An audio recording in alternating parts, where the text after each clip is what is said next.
welcome to Star Wars Spelt Out. I'm your host, Josh Chapman, and today, new trailer day. What day is it, sir? Son, tell me what day it is. It's new trailer day. And before we go any further, let's just roll. Let's get it on. If you're going to get new Star Wars content and you're going to get stuff that requires a little bit of knowledge, you want to bring the king in. Let's bring him on. King Tom Chansky. What a pleasure to see you again, my friend. Thank you for having me so much, Josh. It's always great to talk with you. And, when you asked to talk, it was a few days ago, before we knew there was a trailer, I'm like, okay, we're just going to talk about whatever. And now I don't know that I'm prepared to talk about this trailer. You're more prepared than most. At least you've got that. Yeah. But it was just a happy coincidence, really. And we'd sort of talked last week about catching up, and then kind of had some days that we were going to go, this day might work, this day might work, this days are better. And then it was just like, boom, the Acolyte trailer just drops overnight. Yeah.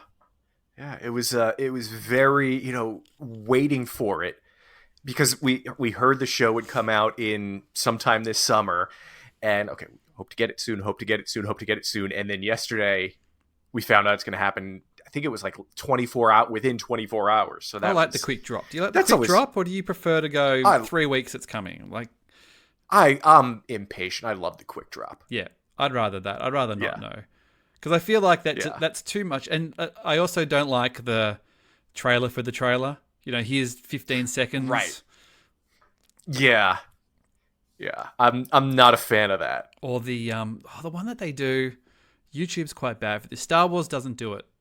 But when they do the trailer for the trailer when they've got the trailer, like they'll almost do, like something trailer starts now in 5 seconds. Yeah. And I think apparently there's some kind of algorithm thing or some kind of way of previewing something a certain way, or I believe that. And yeah, it doesn't make the situation better, because you as a fan, you want to see the whole thing. And I usually hate things like that, like we were talking about, and I apologize if you've already seen this, but I put out a tweet yesterday that I thought they missed a huge opportunity when they were teasing the trailer. They should have had a phone screen showing very poor quality video of the trailer from Celebration and the voiceover saying, for an entire year, people have seen the Acolyte trailer one way possible on the phone screen. But if you've seen it this way, you've seen it. See it again for the first time. And then that red lightsaber flies out of the middle of the... Exactly. I saw the Acolyte trailer at Celebration, so I've told this before. Okay, we didn't get into the Lucasfilm panel, but I went to... Where was I? No, I was at the... Wait, is this like the first panel you haven't gotten into? We got nothing. Because I thought in Chicago and Anaheim, you were like Mr. Panel all over the place. No, Anaheim, we got nothing, I think. Okay. Chicago, we got everything. Anaheim, we got nothing. London, we got a couple of things, but nothing, not the big one. I have to remember. I'm sure Catherine probably remembers better than I do. But I was at the Star Wars is Drag panel, and I was sitting at the very front next to Molly from Star Wars Explained, and I was there for probably 3/4 of it, and the Return of the Jedi 40th panel was starting, and it wasn't a ticketed panel; it was a rock-up panel. And I stupidly go, if I go now, I've got 15 minutes. I reckon I can just rock up, and I might try and get into there. And of course, I ran down the thing, and missed the end of Chase's panel. But anyway, I went down the thing, went past, and there was all these people. I'm going, this looks like a really long line. Is this the Return of the Jedi? You're like, yep. I'm going, great. So I got at the back, waited, and of course got nowhere near it. I thought, all right, well, blown that. And so I think it was sort of 10 minutes. The other, after it all been said and done. So I was walking down the thing, and the other panel had already finished. So there was no point going back there. And then I walked past one of the bigger rooms, and the High Republic panel was on, and it was probably 10 minutes in. And I walked up to that, and I just went, is there any room? They said, yeah, there's a little bit of room at the back. They were in one of the big rooms. So it was pretty packed, but they had a bit of room. Got in, sat at the back, and I read a little bit of the High Republic comics. I'm not super into haven't read the books. I know a little bit of it, but I really like the fandom. I really like the passion that they have for it. So I thought, you know what, I'll just dip in. I've got time. I'll sit in the panel, and it was really good. And then at the end, they brought out Leslie Headland, and she said, "Hey, thanks for coming, High Republic. Here's a little treat for you. Here's the Acolyte trailer." So I got to see it for real skis on the big screen, which was very cool. And then I have watched the potato cam since then. Yeah. So did you? I've seen that too. Yeah. So you went for it. Did you see it not long after Celebration? Do you remember? I think I saw it within like a week or two of Celebration. Yep. I think only one got out. Version. I think that was the only one that got. What I remember seeing, so the first one, it got cut off in the middle, and then a little while later, someone spliced together like the first one with the second half, which is in better quality and from a different angle. Yep. Yeah. Yeah, I'll be curious to see whether the second, like, they actually got it from the Acolyte panel, because I got a feeling that would have been a little bit more lax than the Lucasfilm panel as far as looking out for people. But I mean, you've been to Celebrations, you know, they're all there. The security. Yeah, and when this one started, I was doing a reaction with the guys on the Sith list, and we all thought, because it starts the same way, we all thought, okay, it's the same thing that was at Celebration. It'll be nice to have in better quality, but then, you know, a few lines in, what do you think? And okay, you realize, okay, this is something different. Yeah. So yeah, that was. Yeah. It's not. I mean, it's not an ideal way to watch a trailer, really, is it? It's only those weird situations where it is like you don't get the next. You know, normally if a trailer leaks, if something's shown a day or two early, you know, you wait a day or two and then, you know, the good version's out. Like, I think even Phantom Menace, I think I attempted to download. Someone took it would have been like a proper, like, on the shoulder, you know, VCR recorder thing. And I think that was the first way it got online. And I only got a few frames in because I was on dial up. But yeah, I was too. And then like 2 days later, I think it was on, at least here in the States, it was on Entertainment Tonight, which is like a entertainment news magazine show that's on every night. Yeah. And I knew about that. I recorded that on my VHS. I did the exact same thing. That's how I saw it. Out the VHS. And I had it on. Yeah. I had it on repeat. And it was, I don't know, that video. I'm sure that VHS is long gone now. But yeah, this is the unique potato cam. Somebody just sort of, you know, got their arm down, but trying to angle up and trying to have their phone down. It's just, it's an art form, isn't it? Really?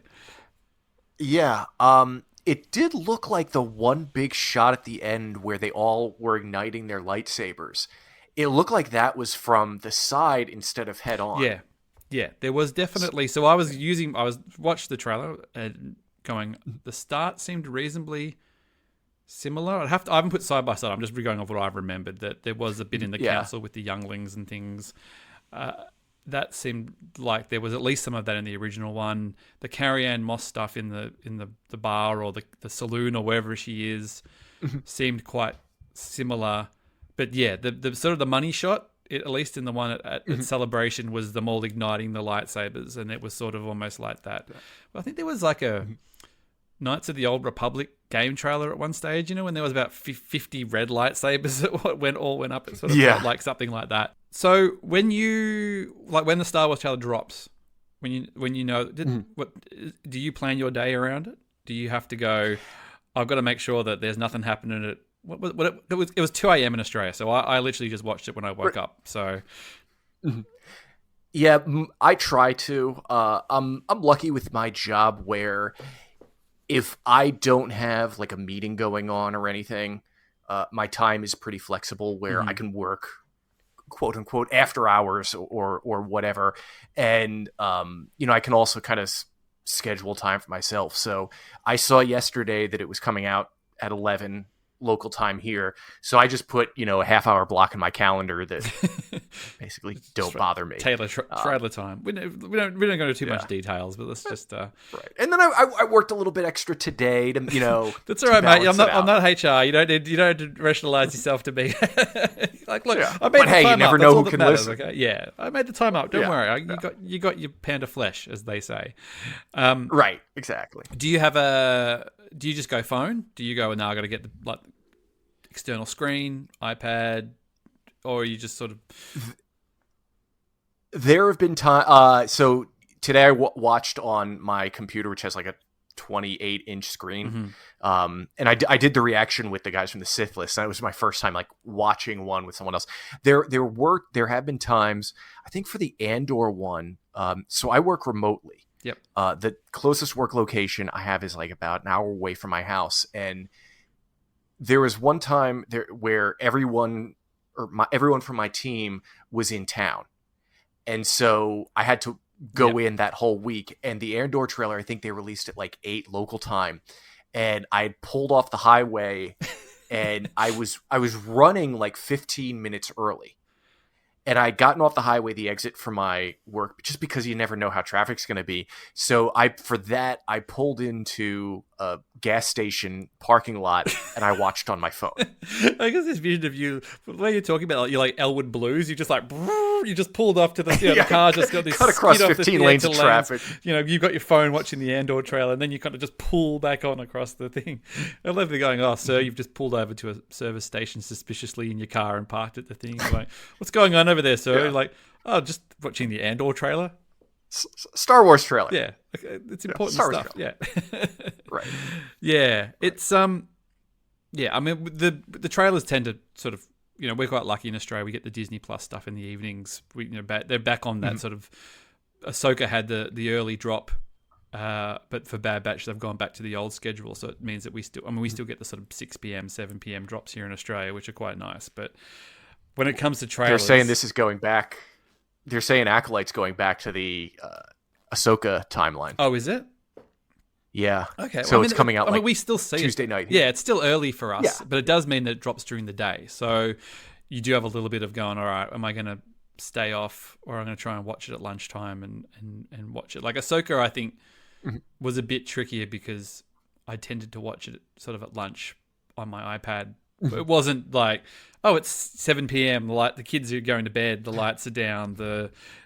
All of that kind of thing. So maybe it took a little bit away from the first viewing. So, but we'll see where we go with this one, because I think with Acolyte, I'll probably get Kat to watch it.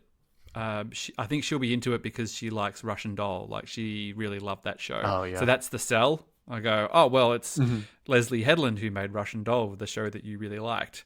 You know, Ahsoka going, it's that show with Dave Filoni, that person you don't know who exists. There's no sort of way in. And although she loved Andor, but that's more, Andor's Andor. It's quality television, whichever way you spin it, really. So it was an easier sell. But yeah, okay, all right. If they want to do it like that, do the early drop. I think it kind of makes sense. I don't know why they've gone back to midnight for Bad Batch, really. Yeah, I'm wondering that too. So, although I watched some shows like The Mando and Obi-Wan, I would wake up early, wake up like an hour earlier and watch in the morning. But Bad Batch, I like the Bad Batch. I enjoy it. I look forward to watching it. I don't wake up early for the Bad Batch.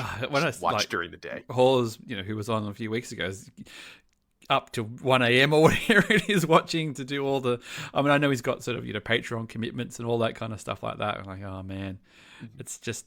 I think I just get the good night's sleep, even if I had to get up at 6 and do it or something, and do that. But yeah. Well, I know with YouTube, if you don't get it within the first hour or so, it just the algorithm pushes you all the way to the back. Well, that's the thing. It's the YouTube's a low priority around here. Like with the the podcast and stuff, that it's just I'll get it out when I get it out. But that's the thing. Like I got up this morning and gone, oh, Steele's got a reaction. You guys got a reaction. Claire Imperial Senate podcast got a reaction. Molly and Alex got reactions. It's sort of. Yeah. You got to hit that if you've got that window to do it.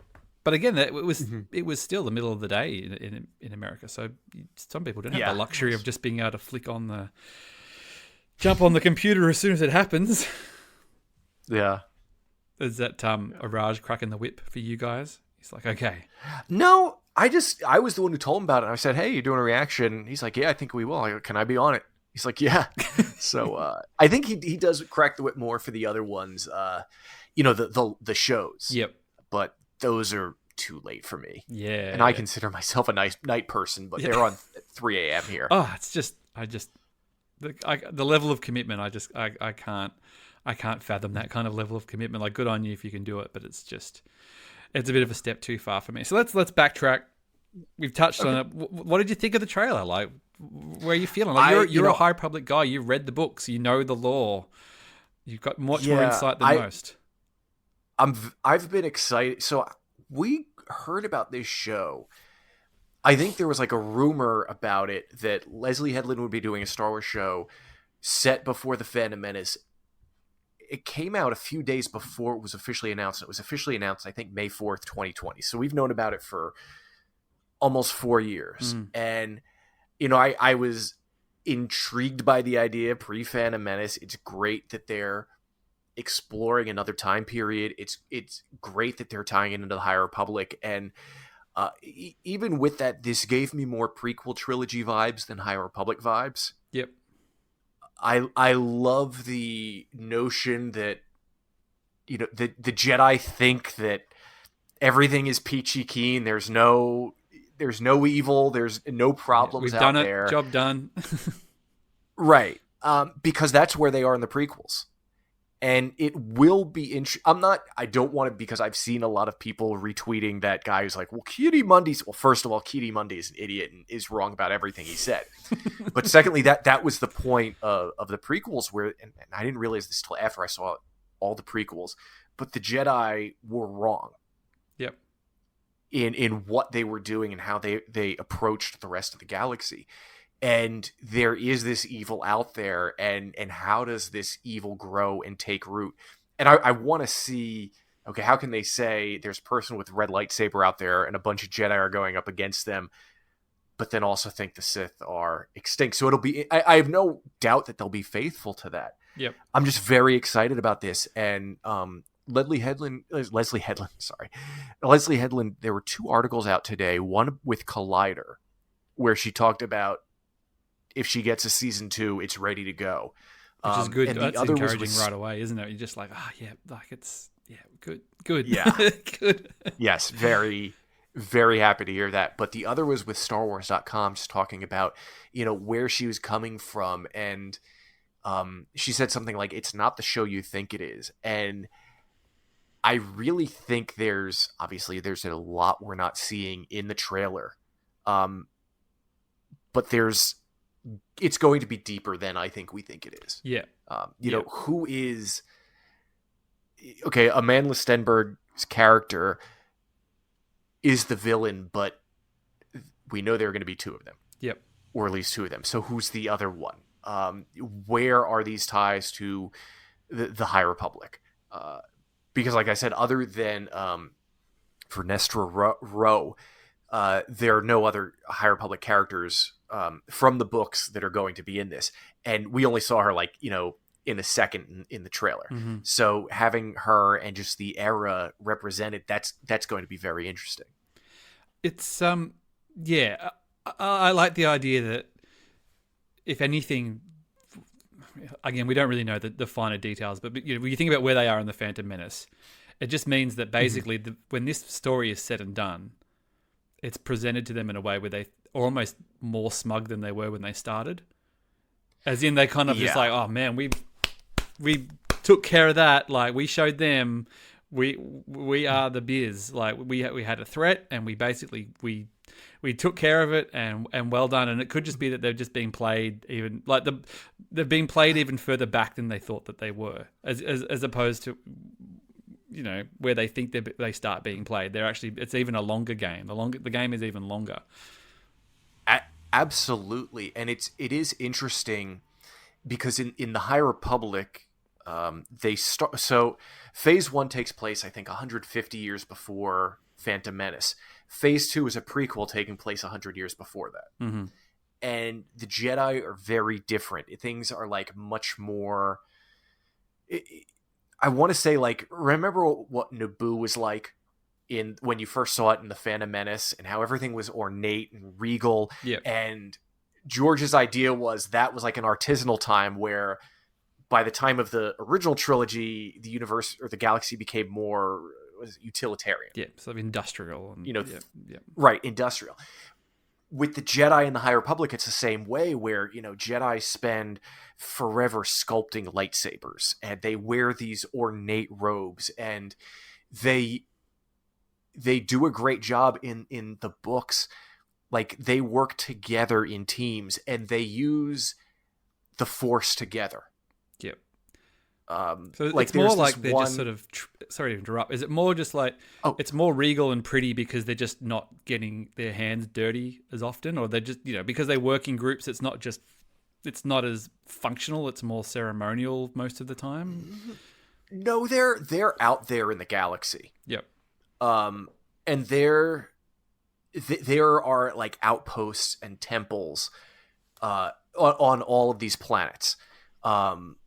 And they're working with the Republic to grow throughout the galaxy because hyperspace exploration is still a thing. Mm-hmm. So they're very much working hand in hand with the Republic. But like they're trying in the very first book, they're trying to use this like network of R2 type droids to replicate a computer model of this disaster to find out where the next disaster is going to happen. But these droids are all like outdoors and they're on this plane and it's too hot. So the Jedi, like, they use their powers together to create rain. Yep. And I realize that sounds kind of bizarre, but in the book, reading it, it's really cool. But they do things like that together. Yep. And by the end of phase 1, some very, very bad things happen to the Jedi. Mm-hmm. And to the Republic also. And so the beginning of phase 3, their response to those bad things, okay, we're going to call everyone out from the temples throughout the galaxy. We're going to bring them back and base everyone on Coruscant. We're going to, instead of, you're not going to be able to take forever to sculpt your lightsabers, you're going to have to make a lightsaber that's ready to go. We're making all the Padawans knights and things like that. Cutting corners. So they're cutting corners and working even more with the Republic to get to the point where you see them in the Phantom Menace. Yep. Because I think part of what George was saying in the Phantom Menace and the rest of the sequel trilogy or prequel trilogy, where the Jedi are not necessarily serving the Force as much as they're serving the Republic, mm-hmm. and that's a problem. Yep. And you see that this kind of taking shape in the High Republic, and it's interesting. The other side of that is, and you kind of mentioned this, the Sith. What is the Sith doing? The Sith haven't been mentioned in the High Republic at all yet. If there is a Sith character, we don't know who it is. Mm-hmm. Yep. So, we know, okay, they're waiting, they're building their power. If you've read, Darth Plagueis or other legend stuff, you kind of have an idea of what they're doing, and that's canon until it's overwritten. But I'm really looking forward to seeing that side of the equation too. They're kind of gone from, not necessarily priests, but sort of them priests to cops. They've kind of like, yeah, they've sort of gone from.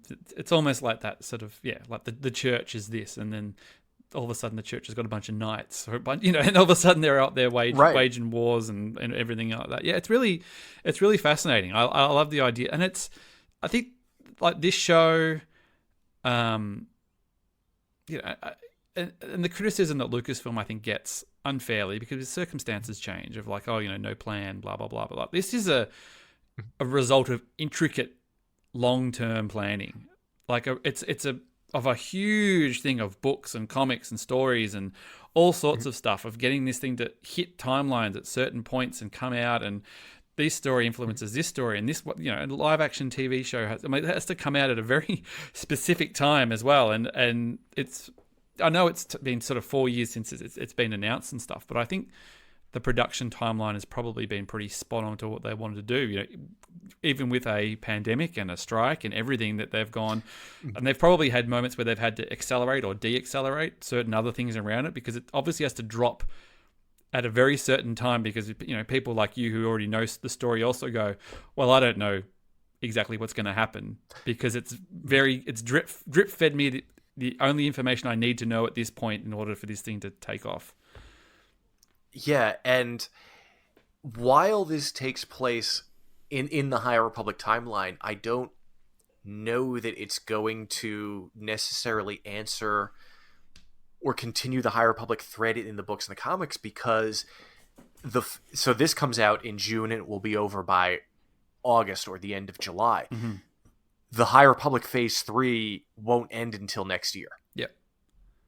So the current story being told, we won't know what happened. But I reckon there'll be bits in those books that'll come after that you're going, oh, like that ties into what we've actually seen on the, they've just, yeah.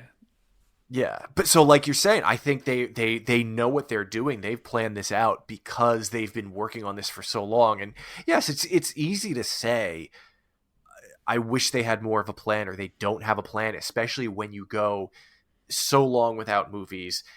You have directors seemingly dropping out or losing projects. Mm-hmm. And I'm not saying that we can't say that that's going on, or that I don't want to say criticize, because they've got a lot going on. They're running a multi-million billion-dollar business. Yeah, billions. And so we can't say, just do this. Yeah. It's not that easy. Do you understand the runway that it takes for these things? Right. Did you hear about this thing that came out? I think it was in Variety or something, because there's a big fight going on with control of Disney. I saw something today. Didn't George Lucas come out and he kind of put his flag in the ground of who he supported? Yeah. Yeah, so he's Disney's largest shareholder. And is he really? Was that part of the deal? So yes, because of that deal, basically. So there's this rich guy who used to own Marvel. Disney bought Marvel from him. His name is Ike Perlmutter. He's not a nice guy. He's very old-fashioned. He's the reason that they waited like so long to put out Captain Marvel, and he wanted movies only about people who looked like you and I. Yeah. And I knew people handsome who worked for him. They said he was yes, handsome dudes. Yes. But no, I knew people who worked for him. And they said he was not a nice guy, and just and so he's upset that Disney is moving in the direction it is. He wants this other guy to be the CEO, and so there's basically a proxy fight. So and I assume he got shares as well, because he gave up Marvel, so he's got some clout. Yeah, right, but not as much as George. So George put out this letter saying that I don't remember how the line went exactly, but he completely supports Iger and the current board, but there's a line like, it's not easy to be creative. Yep. You can't just have any idiot. Yeah, it's not about the make numbers. Magic. Yeah. I've been in the studio system long enough. I've dealt with the studio system a long time to know. Right. Yeah, and they also released a report as part of this last week, Disney did, saying what type of return on investment they've gotten out of each of their major properties. And Star Wars, including the money it took to buy Lucasfilm and production of the movies and TV shows, Star Wars has still made almost 3 times what they've put into it. Yeah. Which is... So while... That's a lot of money. Yeah, while we might not be getting everything on the schedule we want, they're still doing a lot of things right. Oh, absolutely. Do you... I haven't really thought about this. Do you... I mean, I'm sure he does. Who do you think, like, George's benefactor is when he passes away? Do you think it's his wife? I know it's easy to speculate, but that's a pretty big kitty. Like, if he's the largest shareholder of Disney, I know he actually got married not that long ago. Yeah, and I think they had a kid. Yeah. So, and he also has 2 other kids. So it'll probably not that I think about this regularly, but I guess it would be split among them. But I have a feeling George would be kind of like Bill Gates, where he says, "Okay, yeah, I'm going to take care of my kids, but they're not getting most of what I have." Yeah. Yeah, it's going to charities. But as far as like if he's the largest Disney shareholder, I feel like that responsibility would who would that pass on to? Like, I assume it's his wife, because I know his wife is a very successful businesswoman, but she's also an African American lady. So all of a sudden, an African American lady becomes the biggest shareholder of Disney. Quite quite good, I think, for them to, get a couple of different voices in there as well. Hopefully George lives another, he's in his 80s or whatever he is. He's not going to live forever. One day the phone's going to light up and it's going to be a sad day for all of us. But it's quite interesting to sort of like legacy. I mean, he's obviously very concerned with legacy now, his museums and what do you leave after you've gone and everything. But I didn't know the Disney thing. That's quite fascinating. I love the idea of a board power struggle. Because Bob Iger, he walked away and came back because it was, they were destroying, that other bloke was destroying his baby. He was picking fights. Pretty much. Picking fights with doing all sorts of stuff. Right.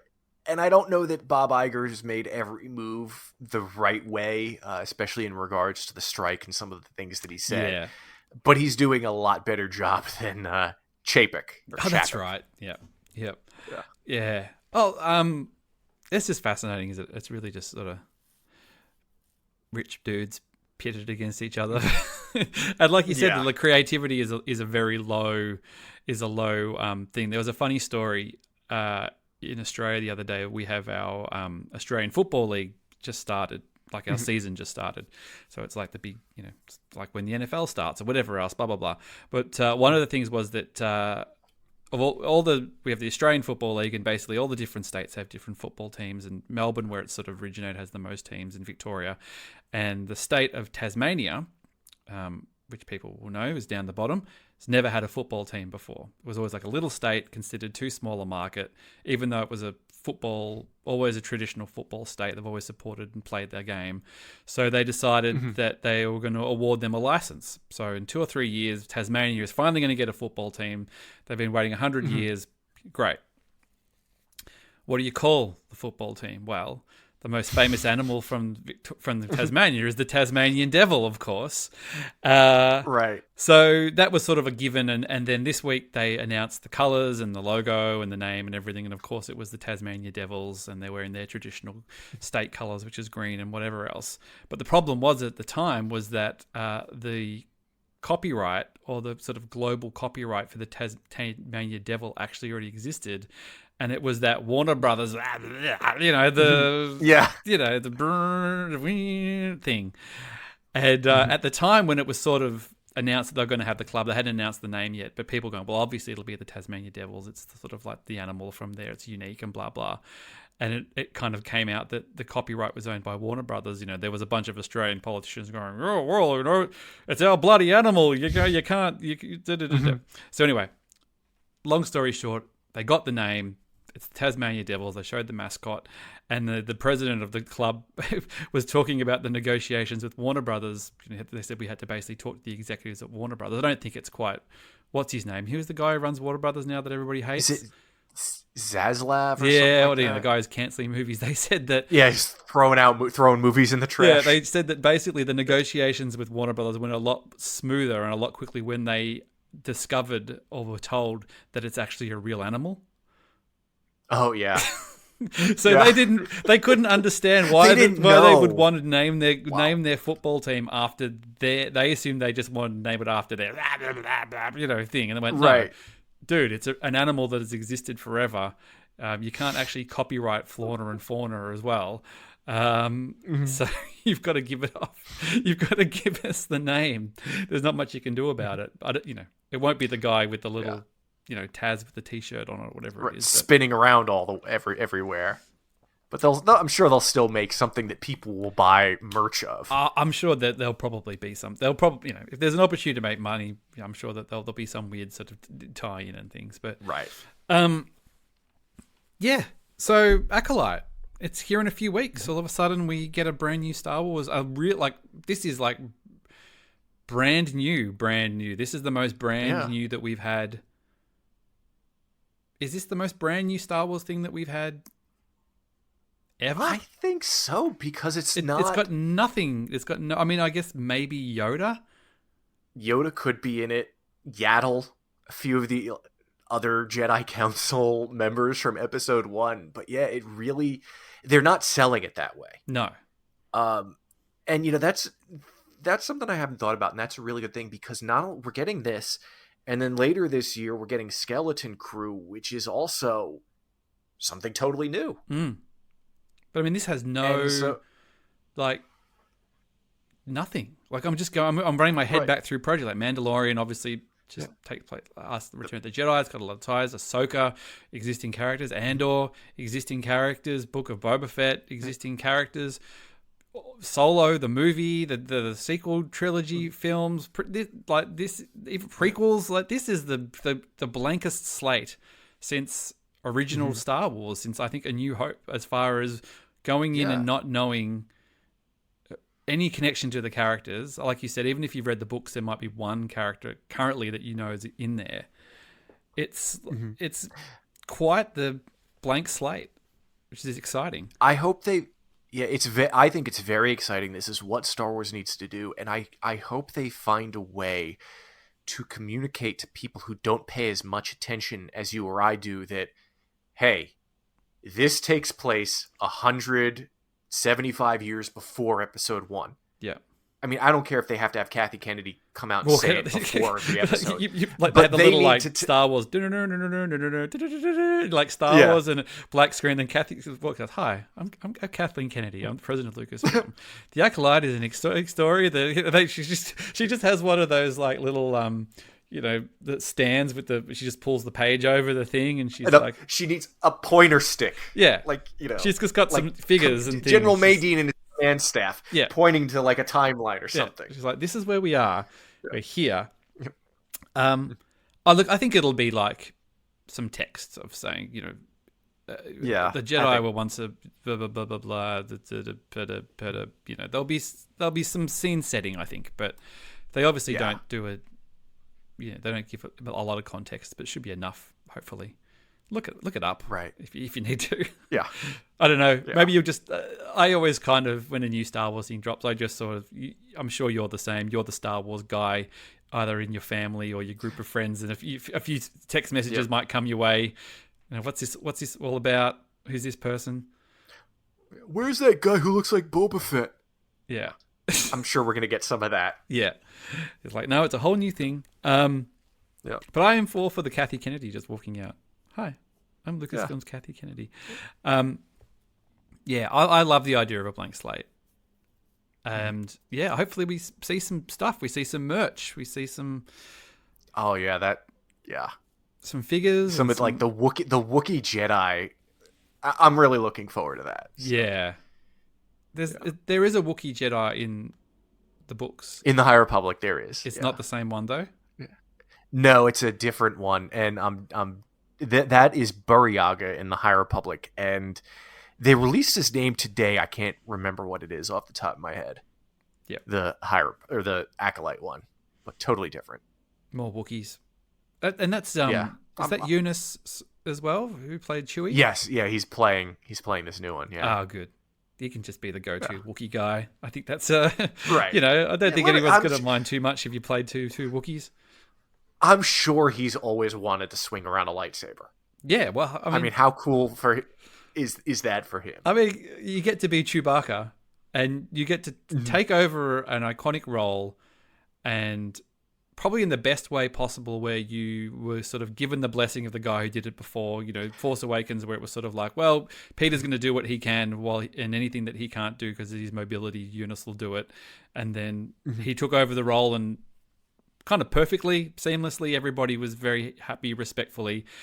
Like, does it get any better than this? It's like, wow, now you can have a lightsaber. Yeah, do you want to have? How would you like a lightsaber? God, could you imagine how hot it would be running around swinging a lightsaber in a Wookiee costume? Oh yeah, there'd be commitment. Worth it though. Oh, absolutely. Yeah, that's cool. I mean, it's a really cool cast as well. I sort of Carrie-Anne Moss, obviously, the guy from Squid Game, the guy from The Good Place as well. I've forgotten all their names. I've saw the thing before, but really great, diverse cast, really interesting people. Bring it on, I say. Yep. I love new, exciting, unknown stuff. Yeah. Take a chance, and I'm sure it'll be good. Yeah, sorry, go ahead. Take a chance. Get it, put it out there. Try something different. And if she's already thinking second series, that's exciting. So hopefully, yeah, it is. I don't know. Would you like to just see them take the risk and cliffhanger it and hope for the best, or do we kind of need to wrap this thing at least comfortably? I don't remember exactly what she said, but she addressed that, and I was pretty sure she said there won't be, and I don't know if she said story cliffhangers or emotional cliffhangers. Mm-hmm. So it'll be interesting to see what we know or what we've been told at the end of this. You know, what conversation will we be having at the end of the last episode with, okay, this is what knowledge this show passed down to us. This is the history, the lore. Yep. So it'll be interesting to see where we are from that standpoint. But and it's got, she's saying all the right things for me. Yeah. And she's experienced as well. She's done a bunch of TV and quality TV as well. And I'm sure she knows how to play the game. And it's just interesting to see. Like, it looks like Ahsoka is going to get a second season. I just keep them running, I say. Like, it's good to make new stuff, but if something's sort of hitting, and I think this will be a slow build, and it's going to have detractors, of course, because people detract, but I think it'll also appeal to people who kind of go, feel like I've kind of seen everything Star Wars has given me so far. So, hopefully it falls into that and/or thing where it's not as your traditional Star Wars. The tone's probably different, but the quality is higher, and demands more of you as a viewer as well, which I think I'm all for that. And some lightsabers, please. Yes, definitely lightsabers. The more the merrier. So what else is going on in your Star Wars life, Tom? What else is happening? I'm trying to think. You know, I've been watching your videos recently. You know, I was just at home flicker. We have a Google Chromecast, and I'm going through the recommendations, and it recommended this is a few weeks ago, recommended a Star Wars spelt out video. I didn't even realize you were doing these about your collection to collect the whole original Kenner lineup. And congratulations, because you're pretty much very, very close. Done. Yeah. Well, I'd sort of something I'd always wanted to do. And I always had I've got a couple of the leftovers from when I was a kid that sort of survived at my parents' house. And then I basically have a little part of my shelf where I've got a bunch of like Return of the Jedi Luke Skywalker. That's my favorite era Luke. That's like, you know, when I was 5, that was the thing. So I've got a sort of assortment of different stuff that's come out, figures and things. So I've got a couple of Black Series. I've got the original Kenner one that I bought on card during the pandemic when you make crazy purchases. And I've got like a Fig Arts one and a couple of just random, you know, things that are on there. And basically around Christmas time, there was a guy who was on Marketplace who was selling the Endor Luke's, which was like one of the last 17 ones. And it wasn't too expensive. It was like $60 Australian, I think, which it's a lot for a loose figure, but not now I've learned actually isn't that bad. And I just thought, oh, you know what? And I got some money for my birthday, and I thought, you know what? I think I'll just get that, and it'll look really good up on the shelf, and I'll get that, and got that.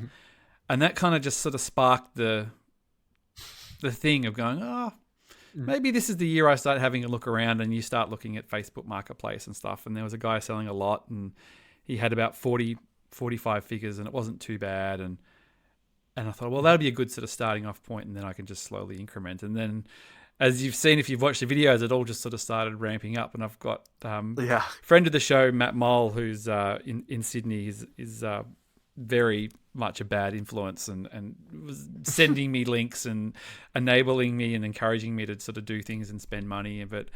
And it's been good fun. And I kind of thought, well, I'll just video it, because I don't really do much videos for the site. And I was mucking around with some software on the laptop anyway to do video stuff, because I was thinking about doing more just videoing, even the podcast stuff.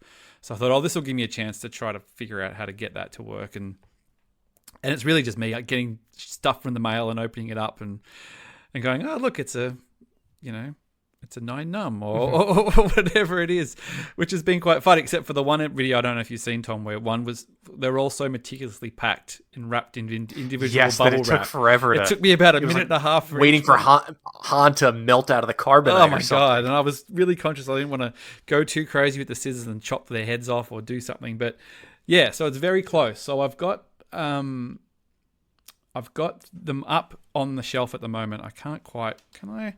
Oh, actually, you've seen a photo. I don't need to send it. You've seen. I think I sent you a picture. Yeah. So I got some stands from Temu that came in, and I sort of put them all up and got the foot stands and everything, and it's a bit crowded, so I've ordered another one so I can space them out a bit more. I'm going to have to move a few things around. But yeah, I've effectively got 2 figures that haven't arrived yet, and that's Warrock, everyone's favourite, Warrock. Okay. Way too hard to find for an Ewok, really. And this, I've just got him, like, he's got nothing. He's just the bear. He's got no headdress. He's got no bow and arrow. He's got nothing. And the other one is Yak Face. And Tom, you can be the first to know that I have bought Yak Face. He has not arrived. He's in transit. So the next video I have, he will be turning up. And this is the reason I did it was because I had, which I completely forgotten about, some crappy cryptocurrencies that I got years ago. Not like, we're not talking 20 years ago. We're talking a few years ago that did nothing. And then in the last few weeks, cryptocurrency's done this surge. And I thought, I think I'll just go check on my wallet. And there was like money in there. It was nothing. And I'm going, you know what? I'm just going to sell that. And it was, a few $100s. And that will pay for, there was a guy on eBay who was selling a loose Yak Face for a certain amount of money. And I offered it a lower amount of money and he took it. And that's that. So the next video will probably be when Yak Face turns up. I'm waiting for Warrock is coming from France. So that might be a while. I bought him on a French eBay bid, which meant that not many people bid on him. So it actually almost cost me as much in postage as it did for the figure. But I'll do the 2 of those. And I've actually got a Millennium Falcon from a local seller that I've never had. Nice. And it was a really, really, really good price. And it was the box. It's in a box in an acrylic case as well. And the case was worth probably half what I even just paid for the whole thing. It's not the best condition, but I kind of looked at my display area and went, oh yeah, I think it'll fit in there. And I go, oh, well, I can just, what I'll do is I'll Google the case and it'll have the dimensions and I'll be able to figure out how big it is.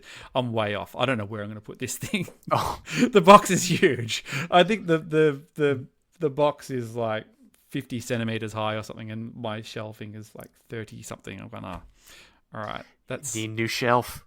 I'm going, maybe I need to just get a whole new shelf and redo the whole thing. So yeah, it's been good fun. So there'll be little bits and bobs. If I can get little things for some of the figures, I'd like the Ewoks to have their hoods and stuff, and it'd be nice to have some of the capes and things. But to be honest, like people going, oh, you're going to get all the weapons and the accessories. When I was just setting them up, and there was a few that, was probably only 10% that had their accessories. Just getting them to hold them was a bloody nightmare. Yeah, it is. Yeah, definitely. And then some of the little backpacks, they break. Yeah. Even as a kid, I remember the white backpacks, the Hoth backpacks. I think I did some giveaway or mail away where you got a dozen of them. Yep. And every one of them, you got to get the little things through the notch. A little groove. I don't know how you get it out. So I think once it's on almost as well. It's almost like a zip tie. You know those ones they zip tie? Yes. Yeah. Yeah. And then the thing breaks. I had probably about a dozen of the ones I grew up with didn't get thrown out. Mm-hmm. Yeah. Same.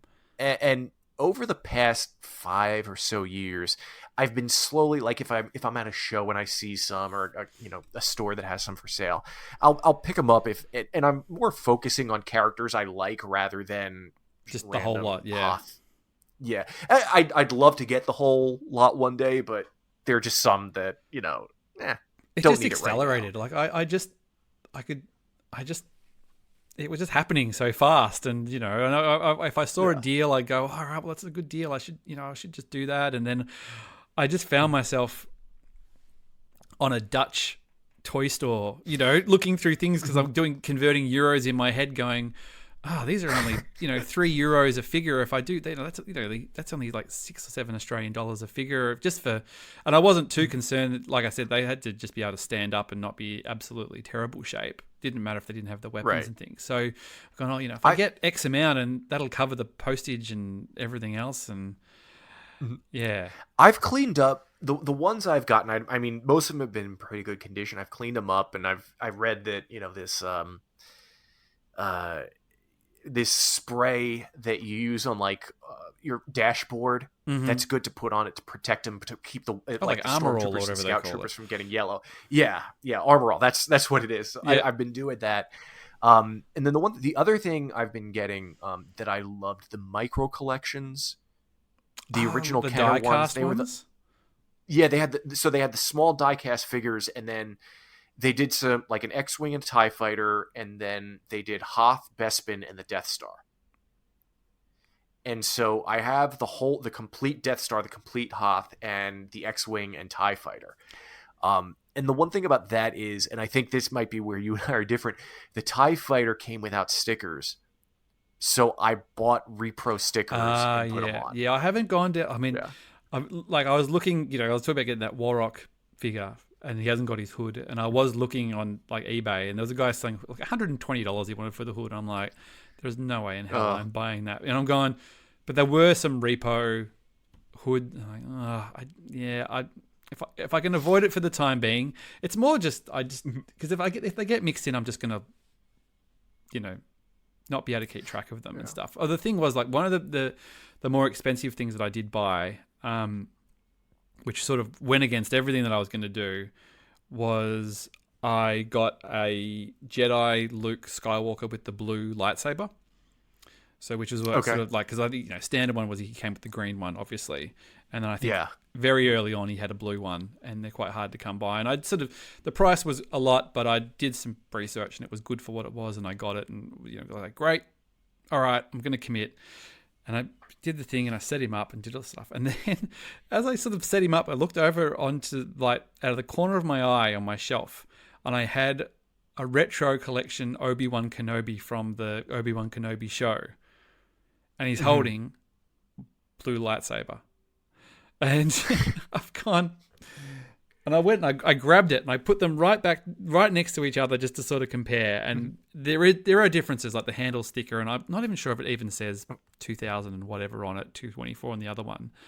But I did look at it and kind of go, there is no way looking over there that you can tell that any difference that one is, because that's essentially what you're paying for is the lightsaber, because they only ever did that was the only blue one that they did in that style, like the hold in the hand. I think Obi-Wan had the the one up the sleeve. What is it, the telescopic one or whatever they call it. And I kind of gone, what is this weird flag that I've planted that I've done that for some reason I've taken some kind of moral stand on. But is the die-cast ones, because I saw one the other day and I remembered I had a friend who had it, and I had a bit of a look at it even though I wasn't. Is the TIE fighter, you push the top and it kind of falls apart? Was it that? Are they those? There's a button on the back and the wings kind of go all loose and wobble off. Yeah, and the X-wing I think does something similar too. You hit a button on the back and the nose kind of falls off. And they also came back in the day. They came with battle damage stickers. Do you remember those? Yeah. And you put those on, and it looks like someone. It just doesn't. I did not like them. I put them on one of my toys, growing up, and I instantly regretted it. I don't care for this battle. I'm glad the ones. Yeah, I'm glad the ones I have did not have those applied, because I think those were also pretty tough to get off too. Yeah, there was a guy. I got a Ton the other day, and he was selling stuff out of a lot, and it was quite affordable. It was the open belly one too, and one of the other things he had was the TIE fighter, and I think he only went like $15 for it. And because I was going, I'm already paying for the postage of the Ton, maybe I should just get it. And I kind of talked myself out of it, because I'm going, well, I haven't really got any of that other stuff. It doesn't really fit with the rest of the collection. But I do remember a friend of mine having you'd push the thing and it would all like you said, it would sort of go limp, basically. Yeah. Right. And one of the wings folds. Yeah. Yeah. Now I'm really regretting I should have got it. I think it's too late. He messaged me yesterday to saying he was going to post out. So I think the moment has passed, but that's okay. Yeah. If you get it cheap, it's worth it. Well, that was the thing. I was like, it's only $15, and that's Australian too, which is pretty good. So, yeah, I think from this point on, I'm pretty happy with everything. Like I said, I wouldn't mind a couple of the characters to get their capes or their coats, like Lando, and could really use it. And I got a spare cape for Leia and the Tusken Raider, which really helps them look a bit better. And it was funny actually because my mum and dad came up the other day for a wedding. They were staying with us, and I think that the last time they'd stayed, I think they saw the box of all the random Star Wars figures and things, and they've gone, "Oh, are they all yours?" And I said, "Oh no, I bought some, and some of the ours from." And she said, "Oh, I was at home the other day, and I was going through a drawer, and I found a coat which I think is a Star Wars figure one. It looks like a." Like a camouflage kind of thing. And I think it's the Leia Endor coat because we had that figure. And she goes, "Oh, yeah, I just found it in a drawer. It's still there." And I said, "Oh, great. Well, when I come home to get the original one, it's been sitting in a drawer for 30 years or something or whatever it is." Because we had a few of the figures, but they were always sort of sitting around somewhat prominently in my old room. They just sort of sit on a shelf waiting for one day to be loved again. But that... I assumed that cloak was long gone, so that's quite cool. Yeah, that is. I just wish that you're gonna never invite me back. I wish that they smelled the way they did when I was a kid, because that was one of my favorite things. New toy smell. Oh, they had this. Yeah. It's specifically this Kenner Star Wars toys. They had this very sweet smell. Do you think the I retros didn't go around them? like sticking them up my nose or anything, but I just remembered. Oh, I know exactly really what you mean. I absolutely know. Yeah. Exactly. I wonder if because I've got the reissues. I've got the New Hope, the Empire, and the Jedi reissues. I wonder if you opened them up, they would smell the same. I like to feel like that if Hasbro gets a lot of stuff wrong. But yes, I'd like to think that if they were in a board meeting and they said, "Hey, we're going to do," and it's like someone like, "Can we get that scent? Can we just find, even if it's not part of the production process, can we just, before we seal the bubble up, can we get a little like yeah, and then we can sell it, colognes at celebrations, and you can smell like get that new Kenner smell." Yeah. Kenner was based in Cincinnati where I moved. They worked in this building downtown that my wife worked in for a while and everything. So hey, can you go? Kenner is look in the bins and see if there's anything left over? Yeah, that's what I would love to do. And probably about a mile from my house, this place opened up last year. It's like the Cincinnati Toy Museum or something like that, and it's like all Kenner stuff, but they don't. I think right now they're just guys building a collection because they say one day we're gonna have tours, and I've emailed asked, but I haven't heard anything back. They're not doing anything to the public yet, but I need to get in there and smell those toys. Yeah, exactly. I'm gonna have a conversation with someone about that. You go through and you do it like, well, it was really fun, but the smell wasn't right. Where's the feedback form? Right. Where's the suggestion box? Can we just drop that into the?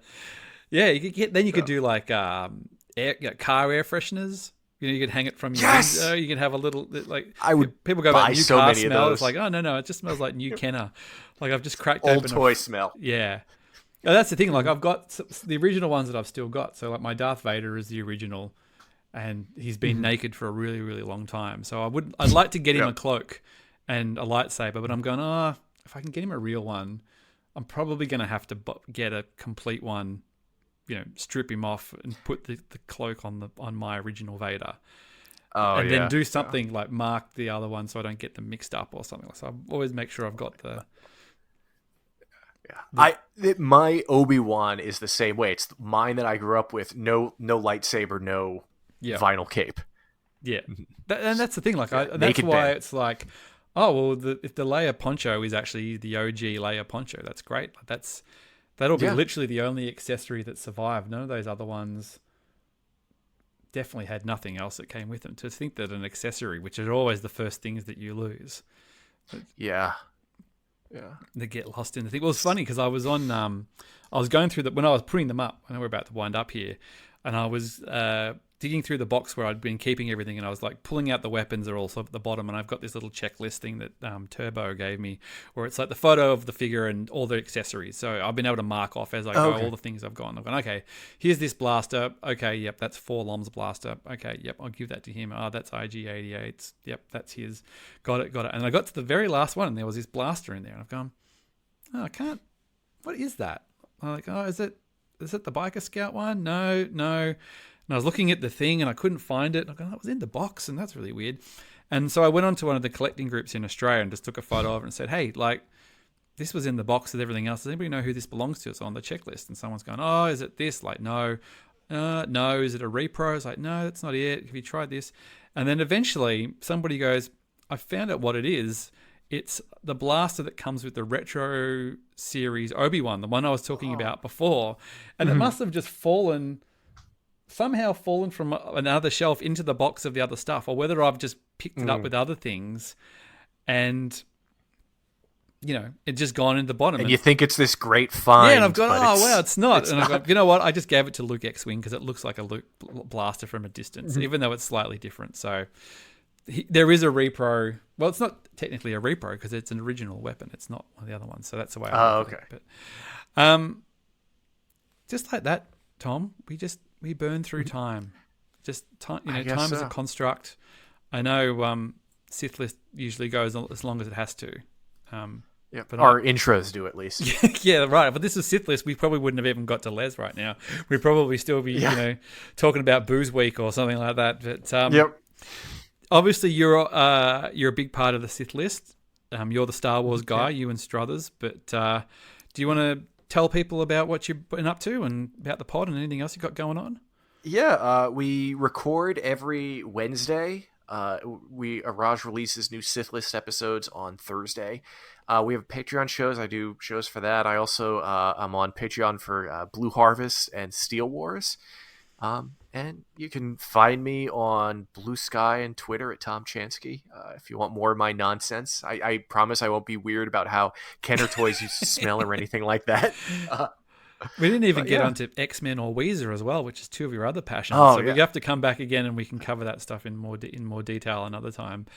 But a pleasure to have you as always, mate. And hopefully we'll see you soon. It's a lot of fun. Thanks, mate. Thank you.